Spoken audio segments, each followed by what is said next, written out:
Do you still remember what it felt like growing up in the 1980s, when everything seemed to follow a very clear order? Afternoons were spent riding your bike outside until the streetlights came on, and that was the only signal that the day had ended.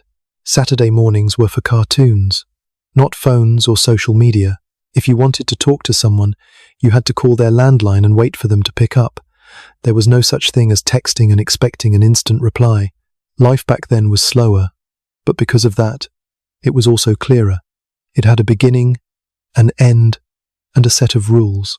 Growing up in that kind of environment, you learned something very simple, yet very powerful. If you put in the effort, life would get better. You didn't have to be exceptionally smart or take shortcuts, just be diligent, persistent, and do what needed to be done, and the reward would come, sooner or later. It wasn't just advice, it was almost an unspoken law of life that you believed to be true, and you carried that belief into adulthood.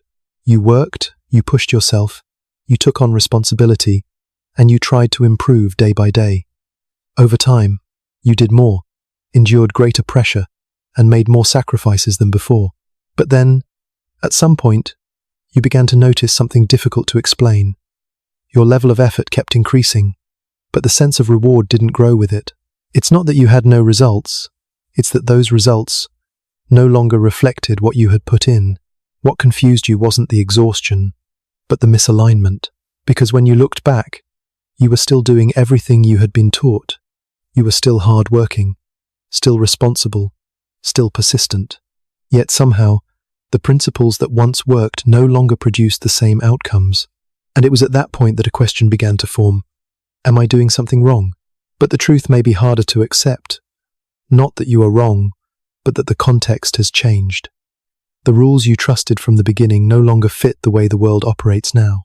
You're still doing the right things, but on a path where the rules of the game have quietly been rewritten without you realizing it. You begin to realize that this misalignment is no longer a vague feeling, it's concrete, unmistakably real in everyday life. Your salary increases, but the cost of living rises even faster. You work hard for years, yet housing prices drift so far out of reach they feel almost unattainable. You have experience and skills, but you see younger, more adaptable people making money faster in ways you were never taught. And perhaps the most frustrating part is this. There's no longer a clear set of rules for you to hold on to like before. If you look at the bigger picture, you'll see that your generation has lived through a very unique transition. You grew up in a relatively stable economy, where staying longer meant earning more, where companies and employees shared an unspoken sense of commitment. But as you stepped into your prime working years, the world began to shift. Globalization, financial crises, the explosion of technology, the rise of the internet, then social media. These didn't just create new opportunities, they completely dismantled the old structure. Work is no longer a straight path. A company can downsize at any moment. An entire industry can disappear within a few years. And value is no longer measured by how long you've been doing something, but by what you can produce right now. That's why many people from the 80s generation find themselves in a very specific state. They're not weak, they're not lacking ability, yet they feel as if they're standing between two worlds. On one side is how they were raised, believing in stability, believing in long-term accumulation. On the other side is reality, where everything changes quickly. Rewards are no longer linear, and sometimes the more adaptable outperform the more hardworking. And when you stand between those two systems, you understand this feeling better than anyone. It's not that you're not trying, it's that your effort no longer aligns with how the world operates. This creates a very real pressure in daily life. You can't easily reset like someone just starting out, because you have a family, responsibilities, things that must be maintained. But you also can't continue the old way without feeling like you're gradually falling behind. You're stuck in a state where every choice comes with a cost. And that's why the feeling of doing more but getting less is not just a personal emotion. It's the result of a systemic shift, where what once gave you an advantage is no longer enough to guarantee the sense of security it once did. It's not that you're wrong. It's that the world has moved into a different phase, faster, more complex, and far less forgiving of the old rules. In the past, if you worked 8 hours, you created value equivalent to those 8 hours. But today, someone can generate many times that value simply by being in the right position, leveraging technology, systems, networks, or even attention. This creates a huge gap between doing more and getting more. And if you're still thinking in the old way that increasing effort will automatically increase results, you'll always feel like you're falling behind, no matter how hard you try. That's why there are people who work less than you, yet earn more than you. Not because they are absolutely more capable, but because they are playing a different game. A game where speed, adaptability, and how you position yourself matter more than the number of hours you put in. But for those who grew up in the 80s, accepting this is not easy, because you're not just changing how you work, you're being asked to change how you define your own value. You once took pride in being hard-working, responsible, and persistent, but in a new system, those traits no longer automatically translate into results the way they used to. And when that happens, the feeling isn't simply, I need to learn a new skill. It's something about the way I exist is no longer aligned. This is exactly the point where many people begin to fall into a state of quiet burnout, not because they're doing too little, but because they're doing too much in a way that is no longer effective. They double or triple their effort, yet the results barely move or even stagnate.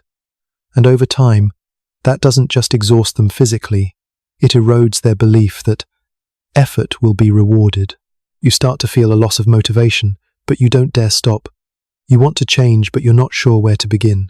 And most importantly, you don't feel safe enough to experiment and fail, because you're no longer at a stage where you can easily start over. That's the real trap. It's not that you lack the ability to adapt, it's that the cost of adapting at this stage has become too high. You have too much to hold on to, and too little space to experiment. And because of that, many people don't change. Not because they don't want to, but because they can't afford to take another risk. But if you pause for a moment and truly see this, you'll realize something important. The problem has never been that you're not good enough. The problem is that you're trying to optimize yourself within a system you don't yet fully understand. And when you begin to see things from that perspective, a very important shift happens. You no longer treat trying harder as the default solution. Instead, you start asking a different question, more practical, but also more difficult. I'm putting in the effort, but is it in the right place? Because in today's world, not all effort carries the same value. There are things you can pour a lot of time and energy into, yet the results barely change. Meanwhile, small adjustments like the environment you choose, how you position your skills, or how you use tools can create far greater impact. This is the shift from effort-based thinking to leverage-based thinking. You no longer ask, how can I do more? You begin to ask, how can everything I do create more value? A simple example in everyday life. In the past, you might stay with one job for many years, believing loyalty would be rewarded over time. But today, sometimes changing environments or applying your skills in a different context can create a bigger leap than continuing to try harder in the same place. It's not that you were wrong to be persistent, it's that the system around you no longer rewards persistence in the same way it used to. And once you understand this, you begin to release a very invisible pressure, the pressure to prove that you're hardworking enough. Because you realize the problem was never a lack of effort. You don't need to work more to prove your worth. You need to place yourself where that value is seen and properly rewarded. This is not an easy shift. It requires you to accept that some old beliefs, though once true, no longer fit the current reality. And sometimes, that's even harder than learning a new skill, because it means you have to update the way you understand life itself. But this is also where an opportunity begins to open, because once you're no longer bound by old rules, you gain the ability to see the world more flexibly. You're no longer confined to a single path. You can combine your experience with new approaches. You can leverage what you've already built, but in a way that better fits the present reality. And this is where people from the 80s generation, if they can make this shift, actually gain a powerful advantage. Because you're not starting from zero. You have a foundation. You have experience. You understand the value of discipline and persistence, things many younger people are still learning. If you can combine that foundation with a new way of playing the game, you won't just catch up, you can go very far. But the first thing that needs to happen is that you stop trying in the old way, not to give up, but to stop wasting energy on a system that no longer returns value in proportion to what you put in. And when you go deep enough into this process, you begin to see something very clearly. The problem is not that you are less capable than the generation that comes after you. In fact, there are areas where you far exceed them. But the current market doesn't properly value those strengths. The first difference lies in how these two generations were trained to see the world. You grew up in an environment where information was scarce. You learned how to focus, how to be patient, how to move from beginning to end without distraction. When you did something, you saw it through. When you built a skill, you built it with depth. That gave you a powerful advantage. You're not easily shaken. You don't give up easily. And you can pursue long-term goals, something many younger people today still struggle with. Meanwhile, the generation after you grew up in a completely different world, one of information overload, rapid change, and where attention itself is a valuable currency. They weren't trained to stay on a single path. They were trained to adapt, to test quickly, fail quickly, and pivot quickly. And this is exactly what creates the sense of misalignment between the two generations. You are good at playing the long game. They are good at changing direction quickly. You build solid foundations. They capitalize on opportunities quickly. You create sustainable value. They know how to amplify value in a short time. The issue is not who is better, it's that the current system temporarily rewards those who can adapt quickly. But what you may not realize is this. What you have is exactly what this system is missing.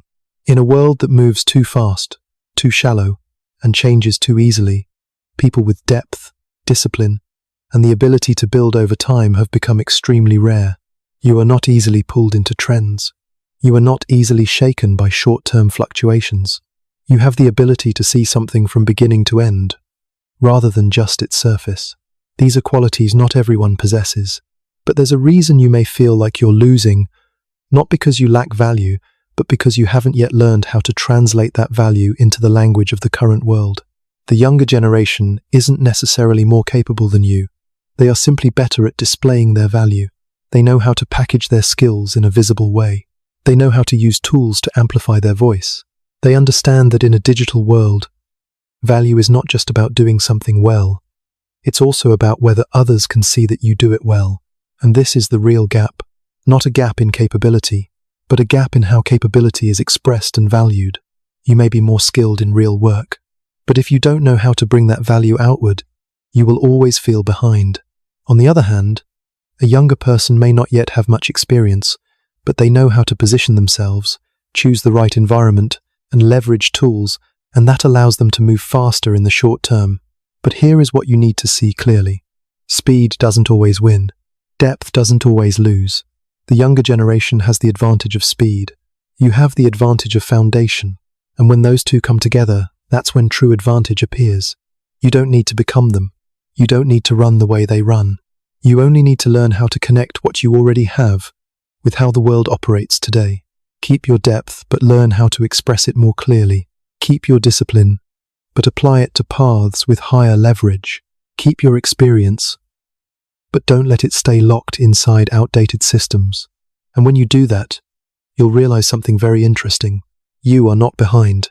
You are simply at a stage where your advantage hasn't been activated in the right way yet. And once it is, you won't just catch up. You can move ahead in a completely different way. But there's something very few people say out loud, and if you truly see this, your entire perspective will shift. The generation after you is actually paying a price you never had to pay. They're faster, true. They're more adaptable, true.